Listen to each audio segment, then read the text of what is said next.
quarterbacks in the NFC that I think he's better than. Oh yeah. I'm not saying that. Yeah, but the thing is you kind of have to rate him up there. Well, like we know that the AFC is a juggernaut when it comes to that because I mean if you look at the teams, I think he kind of is in that top 10 to top 15 range. But the thing is he came in so hot with all the hype and everything. It just ended up being that he just was able to just do whatever he needed to do.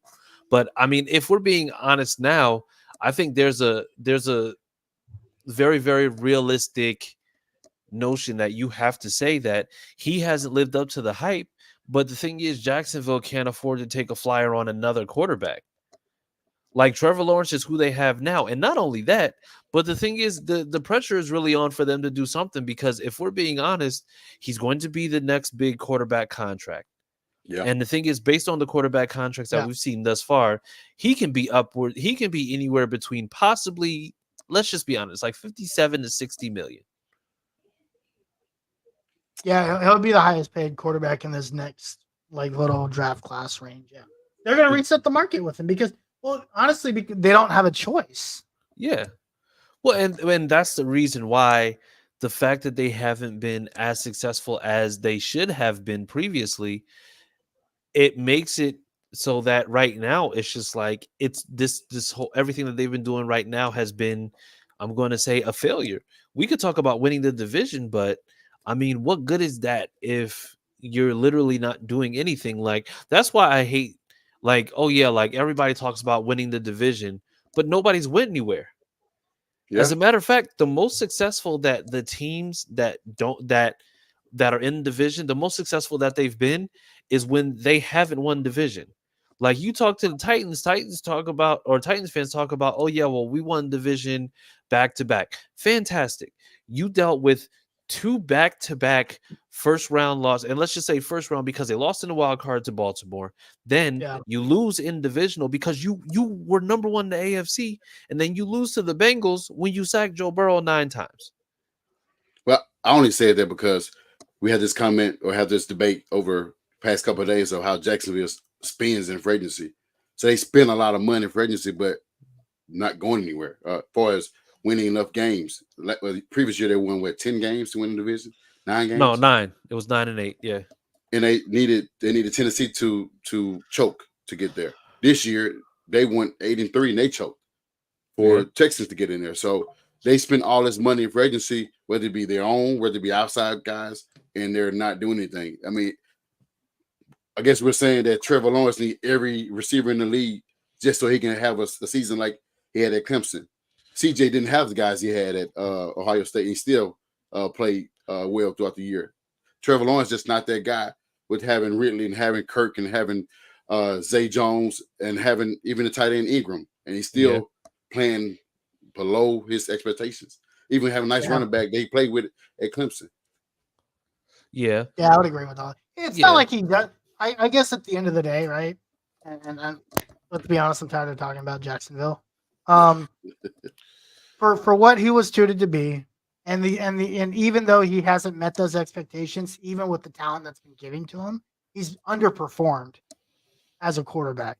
Yeah, sure. First 2 years, let's just write off the rookie year, right? Because Urban Meyer is a psycho. Every year after that, he played very well with Doug Peterson in year 2, or was that year 2? Yeah, but year 3 and year 4, it's not been that good. Well, the thing is, he's going. I think this is year 4 coming up right now. So the thing is, this is year 4. I know this is year 5. No, this is year 4 coming up. Oh, I'm already predicting he's not going to play well this year. Then. Yeah. Well, so but what we also have to do is because.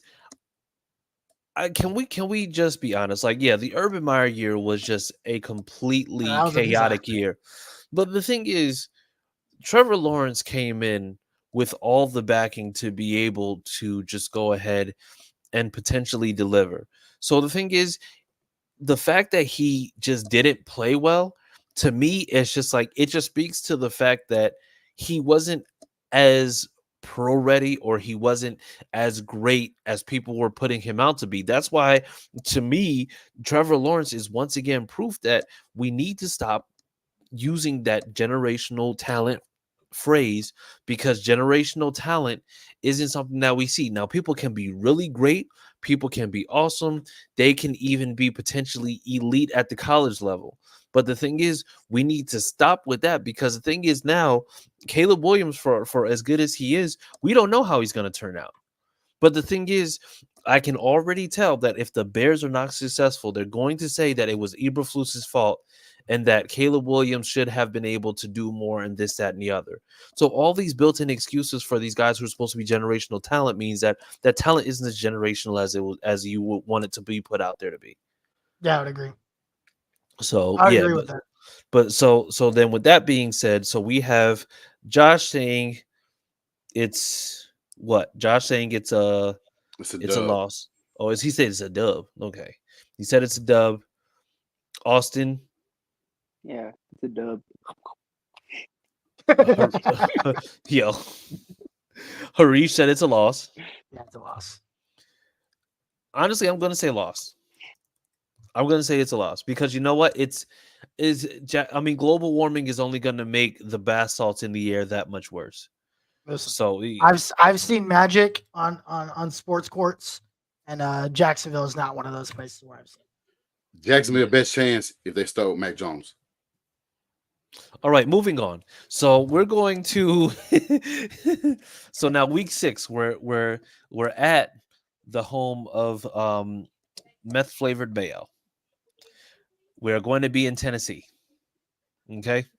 So now the thing is we will be going up against the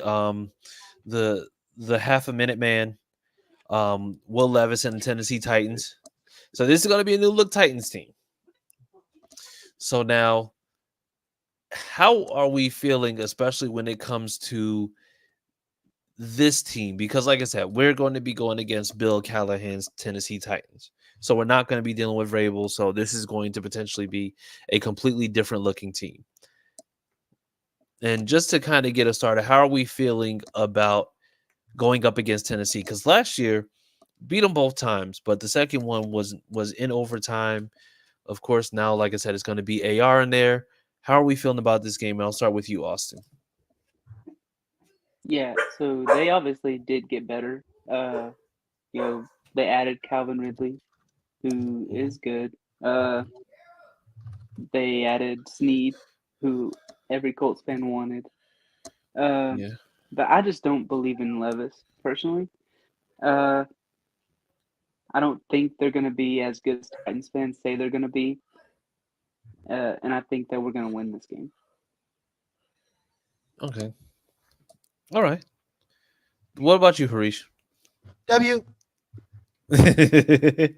60 Titans. No, Titans 0, Colts 60. Perfect. All right. All right.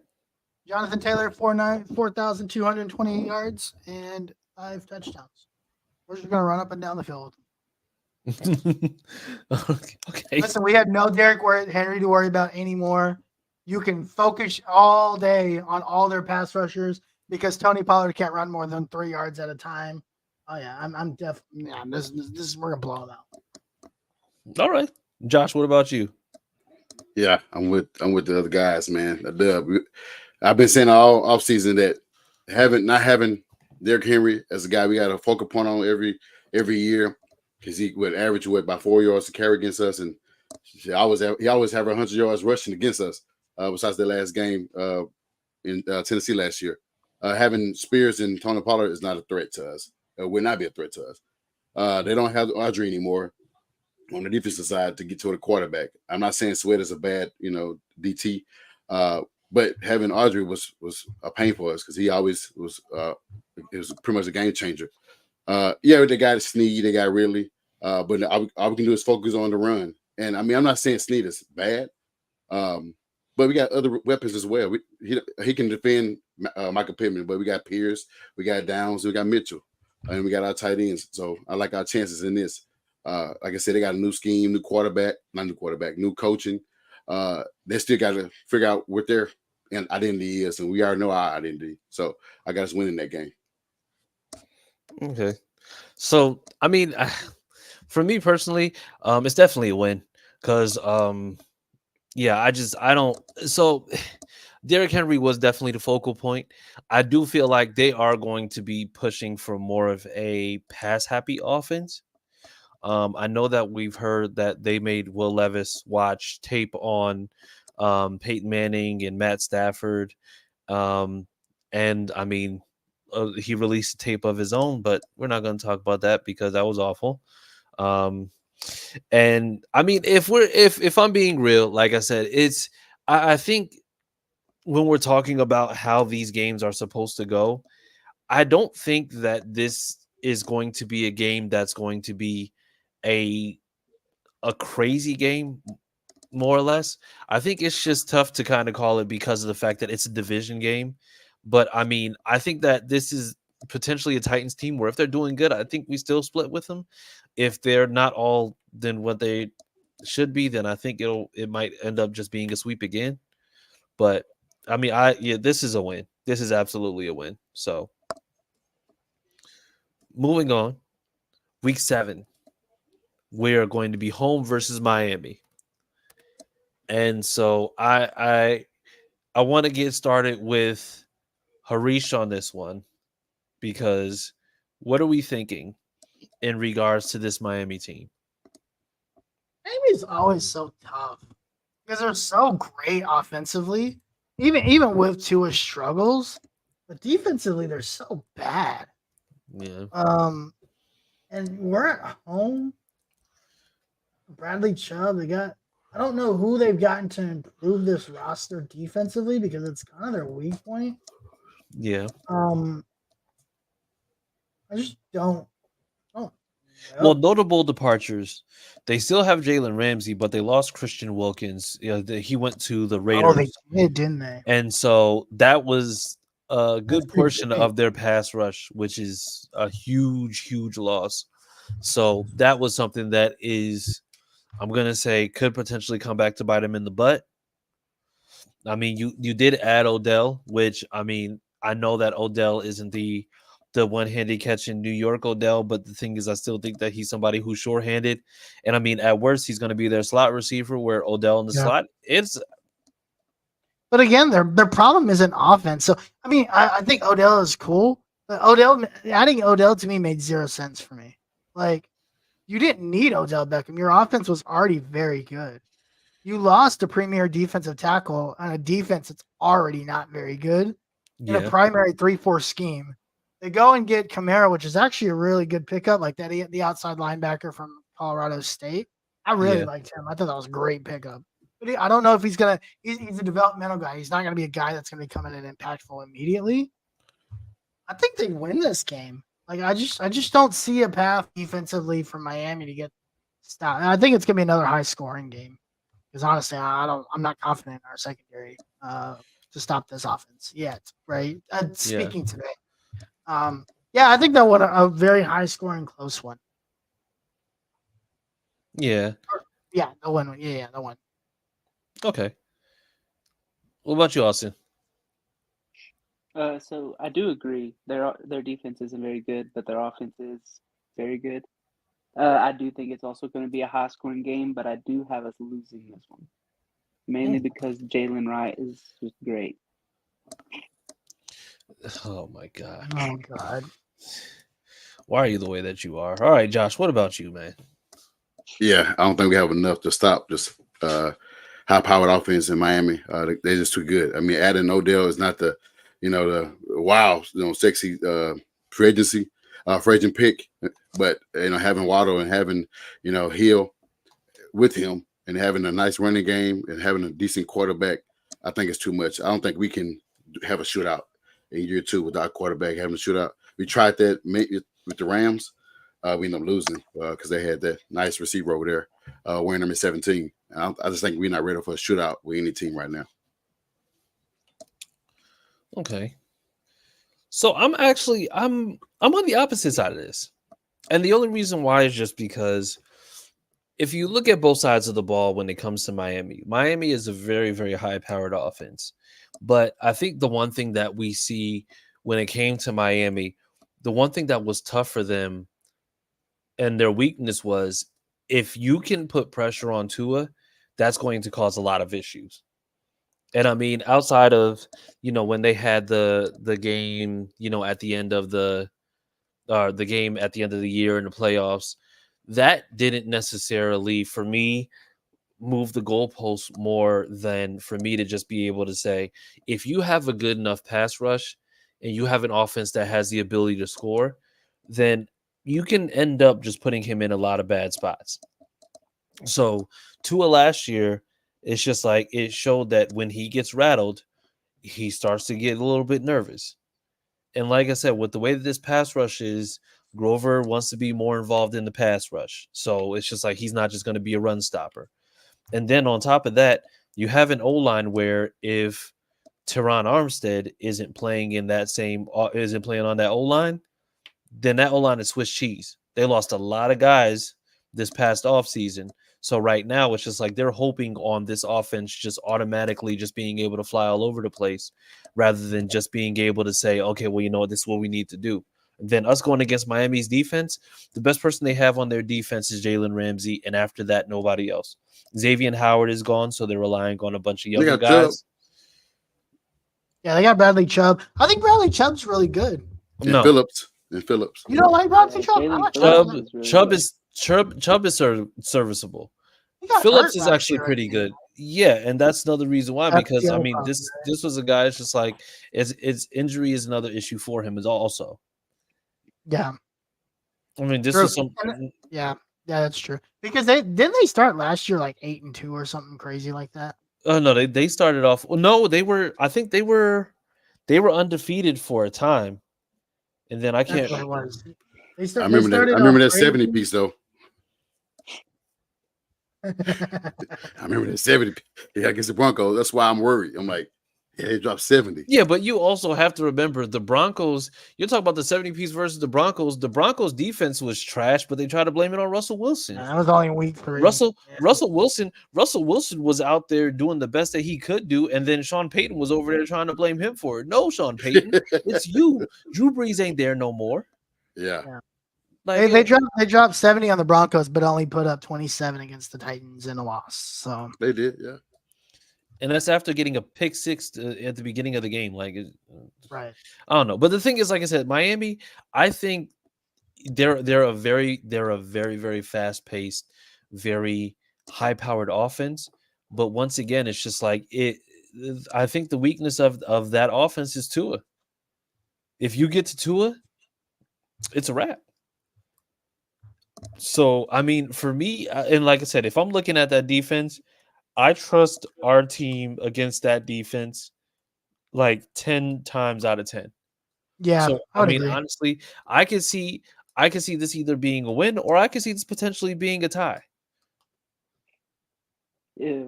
Please tell me you're joking. No, I can see. Don't do that. Don't do that. Don't do that. I said that's a Josh comment. No, it's not. No. Somebody mute him. I've never said that. Hey guys. There you go. All right. All right. Let's just get that out the way now. Yes, absolutely. Wild. Shut your face. Okay, I've heard worse on here. Okay, have you not heard Josh recently? He started off with a Will Levis. Started off with a bang. Well, I mean, hey, you did the same thing after your segment. You did the same thing too. After I think it wasn't as egregious as yours. You didn't even like give us a heads up in pre-production. Like, what are you talking about? Like, but let's go to some of the comments. So he said Chubb's coming off of ACL, and they said they struggle against teams with winning records, which they do. Mm-hmm. And then Denver defense got better after that game. They needed to. They gave up 70 points. I mean, you can't get any worse than 70. Yeah, that's true. Yeah, it's just like, what are you going to do next week? Let up 73? At that point, everybody would be fired. Like, what do you? That's the only time where the phrase like you can go anywhere, you can't go any worse than up is like the worst. Like, not true. Like, you can only go down from there. Like, literally. Exactly. You can go up and end up in an airplane engine. If that's the case. Like, just fly into it. Like, it's. If you went up from there, you might as well just cancel the season. Yeah. And then, last but not least, we now have week 8 at Houston. So once again, this will be the last of the Houston series being that we played in week 1. Now, I'm going to say I'll kick us off on this one. I said that we were going to be winning week 1 against Houston. I have a feeling that this is going to be it's going to be a split. Yep. And the only reason why it's just like I just think it's going to be a split is because when we go against Houston, even at their worst, they still give us hell all the way to the end. I mean, I think it was the last season that they had the Diddler. Even that game, when they went 4-12 or 4-13 that season, they still gave us hell all the way to the very end, and it came down to a forced fumble to end the game against them. And that was just it was just an awful thing. But Both at the games same was for time, fumble. but the thing is, like I said, Yeah. these are teams that we're very familiar with. We generally go back and forth when it comes to Houston. So, I mean, as far as this team goes, like I said, with all the pieces that they picked up, I do feel like they're going to be better, but I still feel like we are going to end up splitting with them this year. So this one is going to be a loss.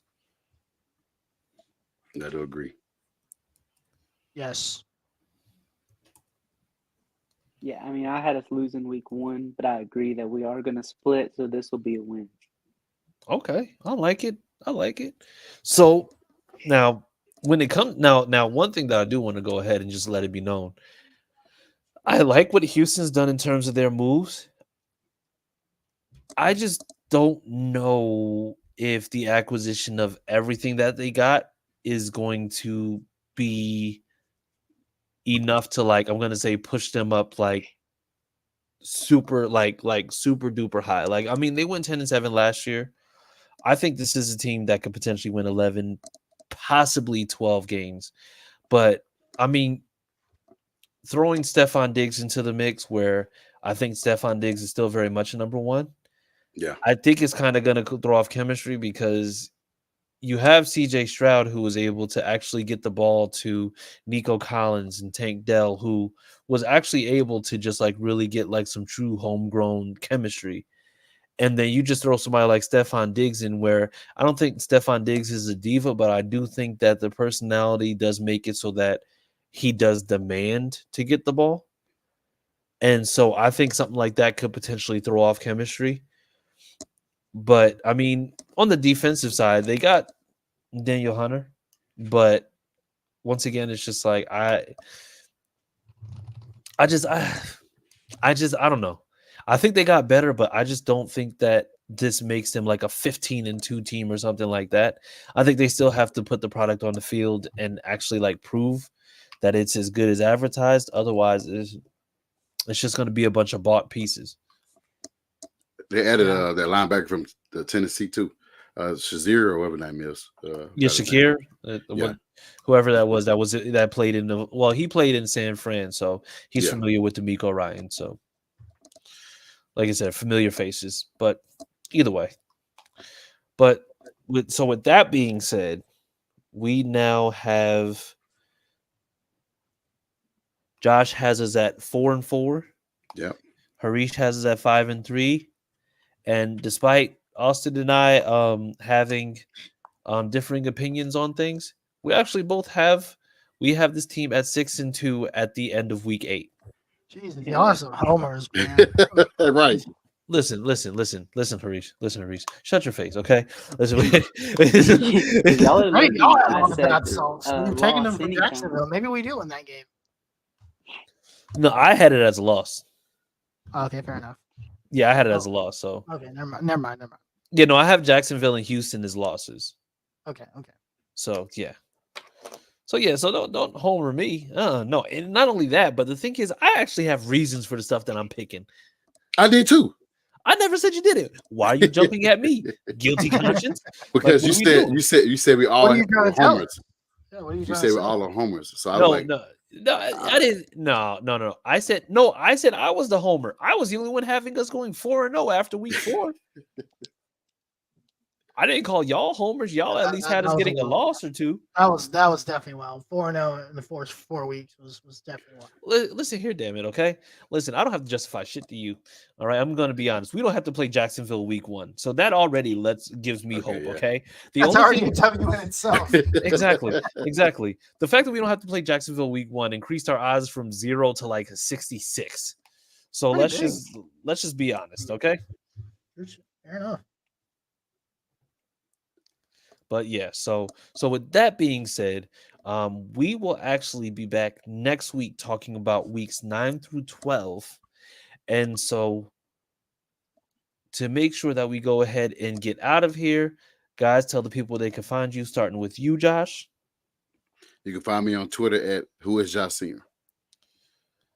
All right. And Austin, where can the people find you? Yeah, you can find me on Twitter at Cookie Austin 2. Yeah, my mom went blank. My bad. Okay. Harish? You can find me on Twitter at the Uncle Gandhi. All right. And you can find me at CJ Coltsfan on Twitter. Make sure that you are liking, subscribing, sharing, all that good stuff, commenting. Make sure you subscribe to the YouTube. And yeah, so with that being said, we will see you next week where we will continue our series. And in the meantime, stay safe. We hope everybody had a happy Memorial Day, by the way. And by the way, shout out to everybody who sacrificed for us. You're definitely not forgotten. Thank you for everything that you've done. Thank you for the families that had to, I'm going to say, deal with the sacrifices that were made for our country. So we definitely do appreciate everybody. We appreciate all our service members, past, present, and future. And yeah, so with that being said, have a great evening. And as always, like it's, you know the deal. Sam